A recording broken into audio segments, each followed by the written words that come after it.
Hi, welcome to another video on another boat. This time it is the Barracuda 8, which was an incredible boat when it was built.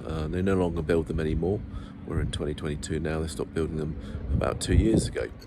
But the Barracuda 8 was one of those one-off boats that came out and had a fantastic hull design, really good spec, with twin engine option. Twin engines are the better ones to have, but the bow design on it meant it's a really good sea boat and very good in a big swell. And manoeuvrability with twin engines is second to none. Unfortunately, they stopped building them, which is a real shame because it was a true one-off. You can still pick them up, and they are definitely worth looking at. When you drive one of these compared to anything else in the market of that size, you'll find that this boat outstrips speed-wise and comfortability in large swell much more than any other boat. It really does make a big difference with this clever hull design and the air step on the front of it, and the boat gets up off the plane very quickly because it's got reduced friction due to these vents at the front of the boat that allow the air to get under the hull to break up the friction. We have a look here. This one's out the water. Now you've got these strips here, and they run all the way under the boat, and the air is forced down from the front of the boat as it goes through the water underneath the boat, and the air creates this air pocket which reduces the friction so the boat can accelerate quicker. It's got both these on both sides. Quite difficult boat to anti-foul when you first do it. This boat was commissioned by myself, so we had to sand the hull with all these chines on it and these air steps. It is really quite a difficult boat to etch and prime for the first time. But you can see the incredible hull design, and you can see how sharp that V is in the bow here. It's almost like a knife, so it cuts through the water really well, but it's also very dry. And the front section here, this is what they call a tulip bow, so it's very rounded at the top, which allows for all the space inside, a large cockpit up the front, and a decent sized berth inside the boat. So they keep the V of the boat in this section here, and then the flare of the hull here brings out much more space to the bow of the boat, allowing more space inside and a drier ride as the waves are pushed over on themselves when the boat hits the front of the wave. Right, let's have a look on board. Oh, hang on, before we do that, there's the engines. They are fly-by-wire Suzuki engines. They're both 150 horsepower, giving you a maximum 300 horsepower, and they have this upgraded APX gearbox, which is a counter-rotating gearbox. So both engines are exactly the same, but they can be counter-rotated by simply changing a microchip inside the engine. Really easy to replace if needs be. Right, so the ladder that comes out the platform here onto these bathing platforms. Got one either side. Shore power here. It's a nice little transom gate to get in to the boat.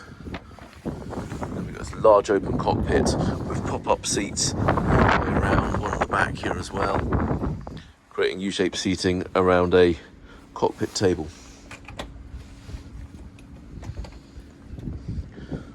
We've got a bait well there, or quite handy for putting your drinks in if you want to keep them cool. This one's got rail place kit on it for a bait table.